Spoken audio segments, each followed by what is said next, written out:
YouTube, how's it going? Welcome back to Paul's Wrath. My name is JD, and today we're doing an optimized playthrough of Pokemon Crystal using Steelix. We did a playthrough a couple weeks ago. We played through a Steelix normally, just play through the game as it should be. Today we're going to optimize this Pokemon by doing a couple things. Let's go over stats real quick, and then we'll dive into the playthrough. HP is 75, attack is 85, defense is a whopping 200, special attack is 55, special defense 65, and speed is an abysmal 30. That is the biggest hindrance to this Pokemon is its speed. The first playthrough, go watch it. I really recommend you do that. That way you can see the comparison. Actually, in this video, you're going to see some really good comparisons to the last one. It's the first time I've ever done a optimized playthrough the way I'm doing this one, so keep that in mind. Let's go ahead and dive into this playthrough. The first battle of the game is going to be against our rival. Our rival's name is Triple as per tradition, and we gave him a Cyndaquil. We are weak to either the water or the fire type starters, so it didn't matter. But Cyndaquil is one of my favorite starters, and we don't really face this team very often, so that's what I chose. We use Rock Slide. We one-shot our rival's Pokemon. We get the win. I'm going to move right on to this area of the game where we're going to talk about what we changed in this playthrough. In an optimized playthrough, we can take a move from the Pokemon's Egg move set, and this Pokemon via breeding gets two moves from Sudowoodo, Flail and Rock Slide. Rock Slide is the better option. 75 power, 90% accurate, 10 power points. It is an upgrade over a move we get via level up, which is Rock Throw. Rock Throw is only 50 effective power, and it is also 90% accurate. But Rock Slide is a better move, and it will progress us through the game. Also, in an optimized playthrough, we can take a little bit of knowledge from the previous playthrough. So, for example, in the previous playthrough, we did Hidden Power Grass, which actually didn't do bad, but there's a much better option to use. And we get some walls in this game we come up against, and having a better Hidden Power is going to help us get through that wall. We decided to go with Hidden Power Ice in this playthrough. It does drastically benefit this Pokemon because the way Hidden Power is calculated is a bunch of your DVs and things like that. I don't want to get too technical, but it basically makes your stats better or worse based on what your hidden power is, and the hidden power is generated by how your stats are distributed. And in this case, we get much better stats whenever we go with hidden power ice, so that's going to be helpful. We also are able to skip some things in the optimized playthrough. So for example, in the first playthrough, we went to Bellsprout Tower, did some training, got to a really high level, and then faced our first gym leader, which is Faulkner. In this one, we can skip right over that and go right into Faulkner's gym, which is what we did. We're at 4 minutes and 5 seconds when we initiate the battle against Faulkner. Let's see how it happens. We have a super effective move in Rock Slide. It's a one-shot on the Pidgey, and it should one-shot on the Pidgeotto. Oh, actually two-shot, I'm sorry. Now, we're getting our Axie lowered here, so that's not good. And we are actually very weak to Mud Slap because it is a ground move, so it's very effective against us. However, you know, all we got to do is hit a couple more times, and we're going to get the knockout here. I thought we really might possibly lose here. Our Axie is -6 right now. We're at level 9. Are we going to get through this win? Are we going to barely win this? Are we going to take a first reset against Faulkner? I don't think I've reset against Faulkner in a year. But we get the win over Faulkner with 1 hit point left. We power through. We get the win. And this is what I'm doing in this playthrough. I'm actually going to showcase the difference between the last playthrough and this one. Having to go through all the extra things we had to go through, we have cut our time by 4 minutes. And we're down to 4 minutes and 41 seconds beating Faulkner at level 10. And in the original playthrough, we were at level 13, so 3 more levels. Not too bad. That's not too much of a difference. But we shaved off 4 minutes because we beat Faulkner at 8 minutes and 44 seconds. So those are the kind of things I'm showcasing in this optimized playthrough, and I hope that I do that going forward. It does take a little bit more time on the editing front, but it's all for the sake of the movie, doing better and everyone having a better understanding of how much better we did in this playthrough. So we get the win, and we're going to move right on to the next part of the game, which is going to be Bugsy's gym, and we're going to super sim all these battles. We're not going to showcase any of these minuscule battles, and we go into this gym with a very, very optimistic, of what the results are going to be. We have a rock move. We are facing bug Pokemon, and this trainer's ace is a bug flying Pokemon, which is 4 times weak. So Rock Slide has an effective power of 300. We one-shot the Scyther, and again, we beat this gym leader. We're going to showcase what we did in this gym leader against the last one. So we gained some more time in this playthrough. In the optimized playthrough, we're at 11 minutes and 34 seconds. Just, that's a great time. If you can beat Bugsy in just around, 10 or 12 minutes, you're progressing pretty well. The level is 18. What is crazy, we're only 1 level off of the original one, but we're 5 minutes faster. That's what we've gained. We've up to 5 minutes, and what we're going to do throughout the course of this playthrough, in the course of this video, I should say, is we're going to see how well we gain on this time, or do we stalemate, and do we stagnate? That's what we're showcasing in this one. So moving on from this battle, is we're going to move right into our next battle, which is going to be against our rival. I do hope you guys like this. I hope you like the showcasing of all this stuff. The editing was actually really fun, pausing the stuff and moving into it. It was really fun to do. But we're going to transition right into our next battle against our rival. Rival number 2, usually it's the most difficult rival battle. We do not outspeed this guy, so this can be scary. We miss, which is stupid, but we do get the knockout. Mud Slap is a one-shot. Now, in the previous battle, I'm pretty sure we got put to sleep, so this battle was a lot more convoluted than it has to be. and Q Lava is going to do some decent damage, but we get the one shot with Rock Slide. We get the win over our rival. And like I said, we're going to showcase this. We're at 12 minutes and 6 seconds. We're at 17 minutes, 32 seconds in the original playthrough, still maintaining that 5.5 minute gap. And we'll see how long that maintains. So after that, we're going to go ahead and go into the forest. We're going to pick up some things in the forest, and we might actually showcase. Yeah, we're going to showcase. Okay. So we go in the forest, we grab this super potion, and we're going to talk to this guy staring at a tree with green hair. He's going to give us Headbutt. Headbutt is going to be very useful. It's an upgrade over Tackle. We're going to go in here. We didn't show this in the last playthrough. We're going to pick up the QC, which is the Quick Claw. Quick Claw is very helpful in the end game so that we can go first randomly. And we're going to pick up Dig here. Dig is a stab move, and it's going to be very effective. And if we need it to, it can really help us against Whitney because her Miltank can do a thing called Rollout, and it can really accumulate some damage, even though we resist it to because it's rock and we have really good defense. It's just good to have Dig, and it breaks that combo. So we're going to go ahead and face Whitney. Whitney is the normal gym leader. Rock Slide is going to be a 2-shot. She goes for pretty much nothing, does no damage, and then Miltank comes out. We do not outspeed, so we're not going to get the ability to, to flinch on the Miltank, but we're going to go ahead and go for Rock Slide and Rock Slide one more time. Come on, get the knockout. Nope, we're very close. It does very little damage to us at all. We get the win over Whitney. We're not going to learn Harden. We don't need to. With this defense, we really don't need to do that. And have we maintained our gap of about 5 minutes? We have. We're actually lost a couple minutes here. I don't know why, but we're around the same level we were in the previous playthrough. I think we just fight too many battles, and there's too many optional things that we do in these playthroughs. But we do get the win over Whitney, and we'll progress right out of her gym and face the rock tree thing that is Sudowoodo, which is the Pokemon that we actually breed with to get this rock move. So I guess this is a little bit of poetic justice. And we're going to go ahead and go for Dig on the Sudowoodo. It's a one-shot. We get the win and progress right on to the Lake of Rage. We're going to go ahead and pick up our next TM, which is TM10, Hidden Power. Hidden Power Ice, what we chose in this playthrough. In the original playthrough, we chose Hidden Power Grass with the thought process that we needed to counter Water-type Pokemon, which we don't. You're going to see here in a couple minutes that Water-type Pokemon really aren't as potent as we thought they'd be. Right now, we're facing the Komodo Girls, and in the Komodo Girls, I have a couple asks. Please make sure you watch this video to the end if you can. At the end, first off, it helps out the algorithm if you watch to the end. Second, there's some things at the end like other playlists you might enjoy, things like that. Second, please make sure you like this video. If you like this video, it gets it out to more people. Please make sure you comment. Commenting is like taking that like and then using Swords Dance and making it that much more potent. Gets it out to way more people, and I usually reply back to every comment as long as you're respectful. Whatever you want to ask, you just want to comment and say, hey, good video, hey, play this Pokemon next, I can't wait to see this Pokemon. Whatever case would be, anything down there, just take 2 seconds. It really helps out the videos and helps out the channel. And the last thing is please make sure you subscribe. I've actually gotten 5 subscribers in the last 10 days. So that's, I mean, it's not like a lot to you, but when you're looking at your subscribers, you know, like 616, and then you look today and you're 621, that really is some jumping. So if that pace continues, we're well on our way to 1,000 subscribers. We're moving right on to our next rival battle. This is in the Burn Tower.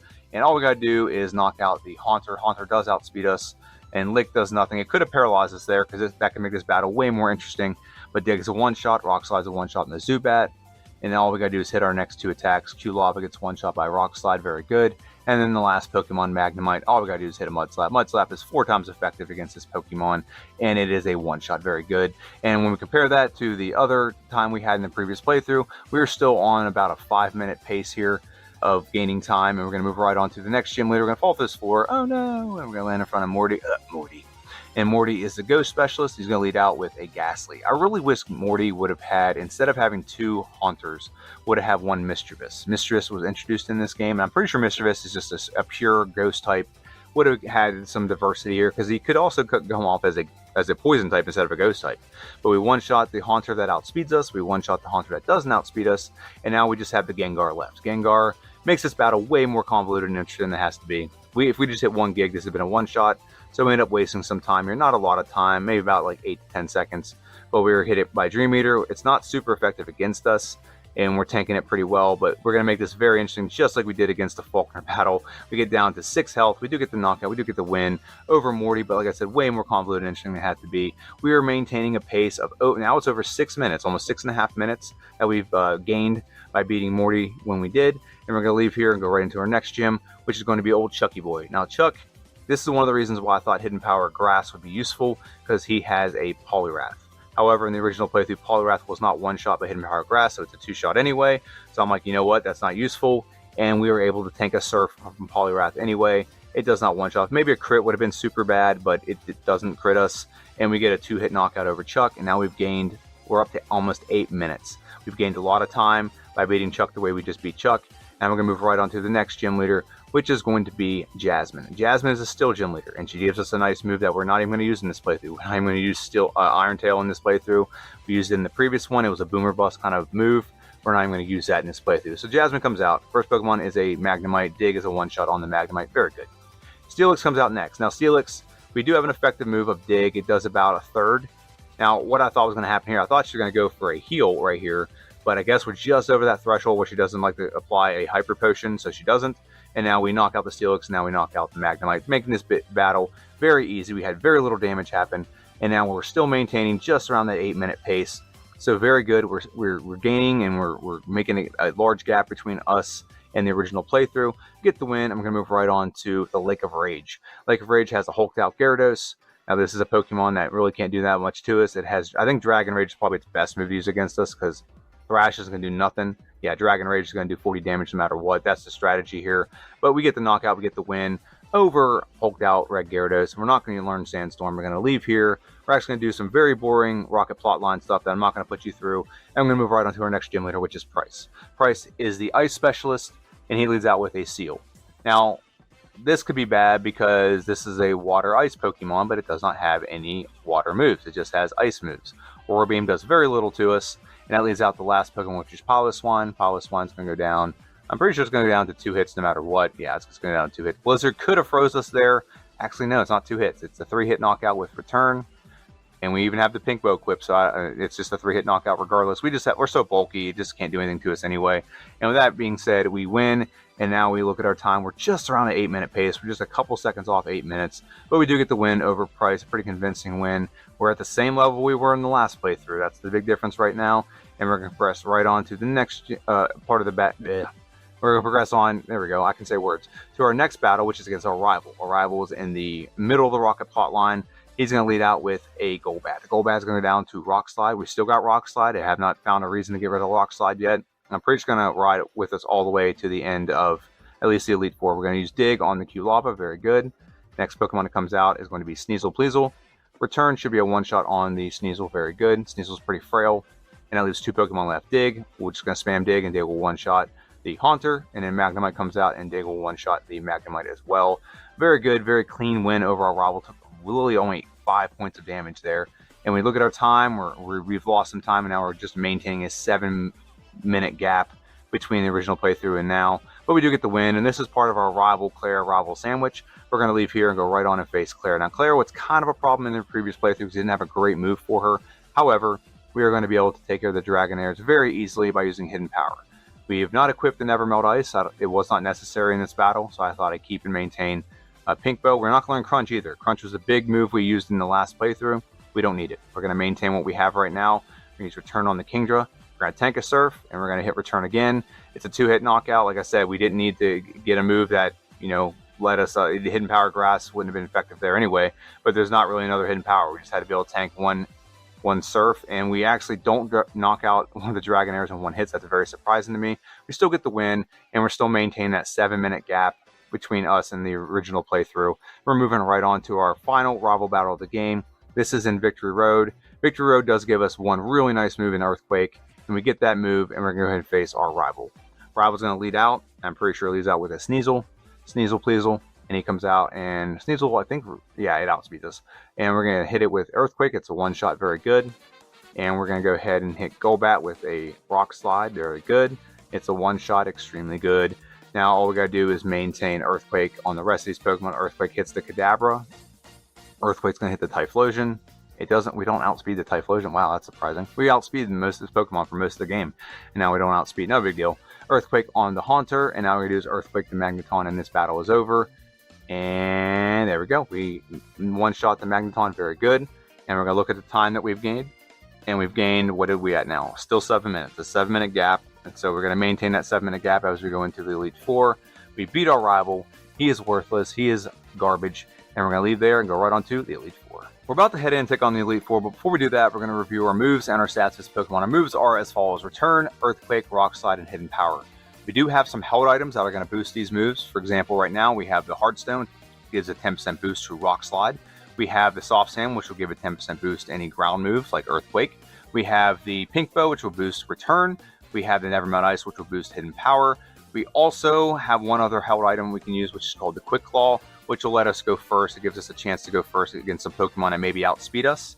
And a couple other things. We have a drastically different moveset than we did in the original playthrough. I believe in the original playthrough we had Iron Tail, and we also used Crunch in the Elite Four. We're not going to use either one of those moves. They don't really have a lot of utility, and I think these moves just do so much better. Let's look at the stats for this Pokemon. These are the out-of-battle stats, and then we're looking at the bottom left corner for the in-battle stats. Attack, 135, defense is 253, special attack is 104, special defense is 114, and speed is 78. With corresponding badges, the attack stat in battle is 151, defense is 284, special attack is 117, special defense is 114, and speed is 87. Let's go and take on the first member of the Elite Four, which is Will. He is the Psychic Specialist of the Elite Four, and he leads out with his Atu. We grabbed the Hardstone and applied it now so that it can be applied to this battle so that we can one-shot the Xatu. We don't want to get confused too often. It luckily doesn't do that much damage to us. Psychic moves aren't very effective against Steel or Ground-type Pokemon. We do have not a great special defense, but it's still enough that we can tank a couple.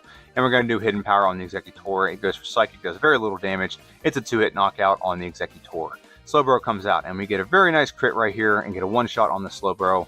Very nice, and we're going to move right on to the Xatu. Now, we could have got through this without getting confused again. However, we miss a Rock Slide, I swear. 90% accurate move. It's like M&J TV. It's like what he always says. Like, if it's not 100% accurate, it's 50% accurate. And we get confused, and we're still facing the Jinx. All we do is hit her one time with a good physical move, which is what we do. We get the knockout, we get the win over Will, and move right on to the next Elite Four specialist, which is Koga. He is a poison specialist of the Elite Four. We have a huge advantage here. We have rock and ground moves, so those will be very effective against his Pokemon. Ariados comes out. We do have a better move in Rock Slide, but it's inaccurate, and I didn't want to deal with the inaccuracy, so I just went with Earthquake, get a one-shot. Earthquake will two-shot the Fortress. We just don't want to go boom. That's the big thing about Fortress. Get the knockout. Venomoth comes out next. We get a one-hit knockout, an Oko, as they say, on the Venomoth. Now, Crobat, in hindsight, if we just gone for Hidden Power Ice, it would have been a two-shot, and we could avoid this healing loop. Regardless, Hidden Power Ice is a two-shot once it's from full health. Get the knockout, get the win. Not the win yet, but we get the knockout, and we're going to one-shot the Muck because it's weak to Earthquake. Now we get the win over Koga, and that leads us right into the next member of the Elite Four, which is Bruno. Bruno is actually pretty good in this game, so I'm not going to say anything too bad about Bruno. I thought we'd have a bigger problem against him because we are weak to fighting moves. However, we're going to go for Earthquake on the Hitmon top. We outspeed, so we go first. Very good. Hitmonlee comes out. Earthquake, is it a one-shot? It is. Very good. The next Pokemon to come out is Hitmonchan. I thought it would go for Mach Punch and maybe get some damage done to us, but it does not. I guess it's going to go for Fire or Ice Punch. I don't know. And we get a two-hit knockout on the Machamp, and we tank a Cross Chop, which is 300 effective power against us. Looking at it, bottom right corner, and we tank that like a boss. And now Onix comes out. We go for Hidden Power Ice on the Onix. It's a one-shot. Bruno is a lot easier than I anticipated. I thought having these fighting moves would do way more damage to us than they did, but we tank them, because we have such high bulk. And that leads us right into the next battle, which is Karen. She's usually the most difficult member of the Elite Four, and we're going to get a two-shot on the Umbreon. We do get confused, but we do very little damage to ourselves, and she does very little damage to us as well. Get the knockout on the Umbreon. Now, Vileplume is the problem, because Vileplume is going to go for a not-so-fun move in Stun Spore, and now we're paralyzed. So this battle becomes way more interesting than it has to be. And we're going to knock out the Vileplume. We're going to knock out the Murkrow as well. And I saw that there, and I want to comment on that because that happened in the last video as well. Murkrow, the reason why we outsped the Murkrow there, we did not outspeed it because of the glitch in the game. Murkrow was prioritizing the move Whirlwind. And when it goes for Whirlwind, it goes second.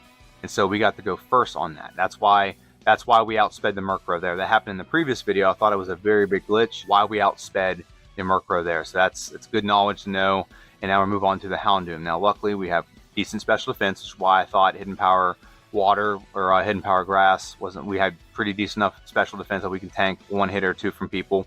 And we knock out the Gengar. That battle could have been way more convoluted than it had to be because we got paralyzed. But we get the win. First try victory over Karen. And that leads us right into Lance. Now, we make some mistakes here. We have the Never Melt Ice equipped, which is fine because we're facing Dragon Pokemon. However, we are making Gyarados flinch, and we don't want Gyarados to actually flinch. We want Gyarados to set up a Rain Dance because it's going to make these fire moves less potent. It's going to nerf these fire moves and make it so we can tank a lot more. We do one-shot the Charizards, that's great. However, the next Dragonite comes out that has Fire Blast, and he one-shots us. So, we don't want to flinch the Gyarados here. We should have gone for return and just avoid the whole possibility of flinching. It is a super effective move. Rock Slide's doing great. Maybe Rock Slide on the second turn, but return on the first, so he sets up Rain Dance. And again, we're in the same scenario. He comes out with Dragonite, and Dragonite's going to Fire Blast us, and we get the loss. So there's 2 wins back to back really quick because we were doing the wrong thing. And then we also switched up and equipped the Quick Claw. We're going to go for Rock Slide on the Gyarados. It does not flinch this time. We should have been going for Return. That was stupid of us. But however, we have Rain Dance up, and the Rain's making fire moves. See how it's less fire our Flamethrower did? And now it's going to bring out the next Dragonite, which is Dragonite that is level 50. This is why we do not one-shot this Dragonite. It is level 50, and we do not have the Never Melt Ice equipped. If we had Never Melt Ice equipped, we'd have knocked it out, no problem. We're going to go for Return on the Dragonite. We do outspeed because of the Quick Claw. Nope, yep, we outsped because of the Quick Claw. So we do outspeed these last 2 Dragonites, so Hidden Power Ice will be a one-shot on the 2 level 47 Dragonites. Very good. And we have 1 Pokemon left, which is Aerodactyl. It really has nothing good it can use against us. So all we got to do is hit a Rock Slide, and it's going to be a one-shot. Very good. We get a time of 1 hour, 7 minutes, and some odd seconds. So what is it? 38 seconds. And when we compare that to the previous playthrough, we are 1 hour and 17 minutes and 25 seconds. So we're at 10 minutes. We've gained 10 minutes on our previous playthrough. We are at 2 resets rather than being at 5. And we're actually 1 level higher than we were in the previous playthrough as well. So I'm very happy with the results of this playthrough so far. We do have some more things that we can do, and we're going to do that in Kanto. So I'll see you guys in Kanto. We are in Kanto now, and we're going to talk about 2 trainers in Kanto, and that is Blue and that is Red. Blue is the first trainer we're going to talk about. It's actually a battle that was very difficult in the first playthrough because we didn't hit ranges, we didn't outspeed, and we had to use a lot of our rare candies to get through this battle. But we don't have to do that. We're level 65. We prepared for this. We one-shot the Pidgeot. That was a range. And we stupidly go for Earthquake on the Gyarados, which he goes for Rain Dance next, which is what we want. However, he's going to go for some full restores, and he's just going to run out the clock on Rain Dance. Rain Dance would be very effective if he came out with Arcanine next. It's going to nerf his Flamethrower. However, he strategically does not do that, and he lets Rain Dance run out so it doesn't affect us. Executor comes out, and I don't know how Executor is doing this. It's going for Solar Beam in the middle of the rain, but it is what it is. We get to it, knockout with Hidden Power Ice. Very nice. And then Alakazam comes out. What we don't want is Alakazam to do that. They went for Reflect, which ups everyone's defense. We do get a 2-hit, thankfully. However, now we can't one-shot the Rhydon. We can't one-shot the Arcanine. So this battle becomes a little bit more convoluted. I should have gone for Hidden Power Ice and might have had an opportunity to crit and knock it out. We have a decent amount of health going into the Arcanine. And we do tank a Flamethrower. We end up on 1 hit point. However, because Reflect is up, we don't get the knockout, and he knocks us out with Flamethrower. So we take a reset here. We're at 3 resets on the game at this point. And in the original playthrough, we reset on here probably about 4 or 5 times. So now we're going to face Blue one more time, and hopefully we get a little bit better RNG. So the first Pokemon we got to face is Pidgeot. Like I said, in the first battle, that was a range. So we don't get the knockout here. We're going to go for Return, and we're going to knock it out. Wing Attack doesn't do anything to us. It's really inconsequential. We're going to go for a Rock Slide, not Earthquake, on the Gyarados. We get a crit. It does put out the rain, which is good. However, I don't think it's going to be useful for us at all. We're going to go for Hidden Power Ice on the Executor. It does seed us, so if we don't knock out Pokemon, they're going to extract some health from us every turn. Alakazam comes out next. We get a Quick Claw activation, which is clutch. Earthquake one-shots Alakazam, so we don't have to deal with Reflect. So we have 2 Pokemon left. We have Rhydon, which will go down to 2 Hidden Power Ices. And we get some health sapped out of us, but it is what it is. And now Arcanine comes out. We can tank a Flamethrower from Arcanine. I'm not too worried about Arcanine. But we will one-shot the Arcanine with Earthquake. Quick Claw activation, very clutch there. So look how much time we've gained. We are 16 minutes faster than our previous playthrough. We have 4 less resets at this point in the game. And we're right around this. We're a couple levels lower as well, able to preserve our rare candies for the Red battle. We are facing off against Red. We are level 77, and he's going to lead out with a Pikachu. We have Curse, Rest, Earthquake, and Return on our moveset. Curse, it's okay if he goes for Charm. We're okay with that. Because we're going to go for Curse, which is up our attack stat. And we're going to get all the way to +6 on our attack stat. And when that happens, we can sweep this team. Now, here's the problem with this strategy. This takes a while to set up. So if we're not winning the battle, we can eat up a lot of time trying to set up these moves. But Pikachu goes down in 1 hit after we're fully set up. Very good. Espeon comes out. We do have the Quick Claw, so we can still go first occasionally. We were going to not outspeed a lot of these Pokemon anyway, so it's not a big deal. We go for Earthquake on the Venusaur. It's the one-shot as well. Very good. Quick Claw activated there. And we go for Return on the Charizard. Charizard will one-shot us from full health. So what we have to do in that battle is we have to have the Quick Claw activate on the Charizard. That's really important. We also want the Quick Claw to activate on the Espeon because Espeon can go for Reflect and diminish all the stat modifications that we're making. We are boosting our stats with Curse. And I don't really like using Curse strats. I'm very open about that. I don't like using it. However, this is a Pokemon where it makes sense that it works for this Pokemon. Not every Pokemon I think you can do it. I think you can use other strategies with other Pokemon. This is a Pokemon I think it really is potent and very predominant that you use Curse strats, because you need to up your defense. You're already going to get outsped. So what's the harm in adding Curse to improve your stats?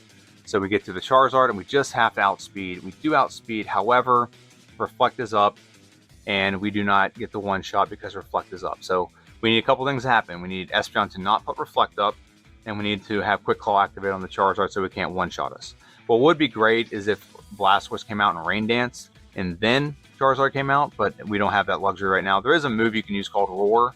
It's actually a strategy Scott Thoughts does, where he'll roar until he gets the right Pokemon to come out, and then he'll set up, which is a good strategy, but I've just never implemented that yet.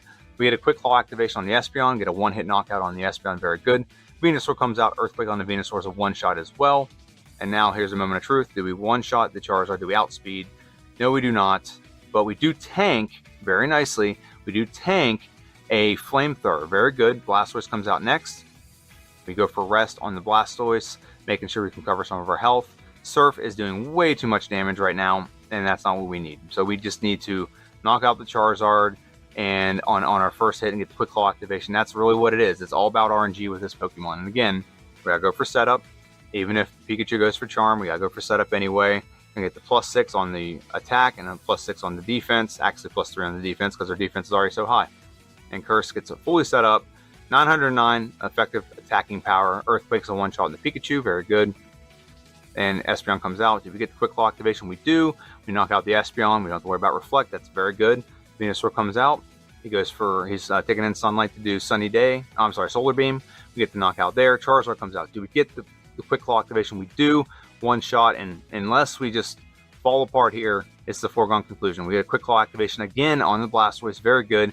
And we have one Pokemon left, that is Snorlax. We do not get the Quick Claw activation. However, we do hit an Earthquake. We do one-shot the Snorlax. And we get the win at 1 hour and 35 minutes and 19 seconds, which is not quite 20 minutes. It's about 8. We've maintained the same gap we had with Blue. We've maintained an 18-minute gap here. Actually, no, it was 16 minutes with Blue. We've gained 2 more minutes on that time. So very good time. We get 1 hour, 35 minutes, 19 seconds with 6 resets at level 77. And just like we did on the previous playthrough, 1 hour and 53 minutes, 49 seconds, 14 resets at level 77. So a lot of improvement here. Just about 20 minutes is about what I expect out of an optimized run. There wasn't a lot of things we could do to make this Pokemon a lot better. Rock Slide definitely helped, but again, once we catch up to our level, I mean, it's basically just being smarter about the battles that we have. With that being said, we're going to look at what happened in the last playthrough. In the first playthrough, this Pokemon was able to get a time of 1 hour and 13 minutes and 49 seconds, which ironically puts it in the Onyx tier. Just under an hour and 20 minutes, right in front of Sunflora, right behind Lantern. That's very surprising. I think Lantern is not as good a Pokemon, I think, as Steelix, but I guess the typing really matters in that. But with the results of this playthrough, here's where it moves Steelix. It moves Steelix from the Onyx tier up to the E tier in the sub 100 minute mark, right in front of Dunsparce, right behind Umbreon. A very solid time for this Pokemon. Could this Pokemon probably be a little bit better? It's definitely possible. There's some things, but it's definitely a Pokemon that relies a little bit on some luck. We definitely need a lot of luck in that last battle against Red. There's really nothing you can do to influence that. I mean, Curse is the only thing you can really control. Rest, the only thing you can really control. You cannot control when the Quick Claw activates. That battle can go on forever. Quick Claw never activates. But I'm happy with these results. I'm happy we got this done. Like I said in the video I did Friday, I was very under the weather last week, so I didn't get this video done and posted. So I'm glad I got it done this week. I'm still a little bit under the weather. I got a little bit of a tickle in my throat still. But luckily my daughter is sleeping today, so I was able to do the voiceover. We have a couple videos coming out over the next few weeks. This Friday, we have a playthrough of Pokemon Blue using Amistar. It's part of my challenge to figure who the best ground-type Pokemon is in Generation 1. And then next week, we're going to start our next Pokemon in order of the Pokédex of Pokemon Crystal, and that is Snubble and Grumble. We're going to evolve from Snubble into Grumble, and we're going to play through. And then the following week, it's going to be very fun. We're going to do an optimized playthrough of that Pokemon. I can't wait to do that. I've never played through that Pokemon, ever used that Pokemon. And then the next couple Pokemon I'm very excited about, like Quillfish, very solid Pokemon. Very unique typing. It's pretty much like a Tentacruel, but different distribution of stats. And then Scizor is one I'm really excited about to do the following Pokemon after that. So make sure you tune in, make sure you like, make sure you subscribe, make sure you comment. You get notified every time I post these videos if you're subscribed. and let me know what you think in the comment section down below. Have a good one, and I'll see you guys on Friday.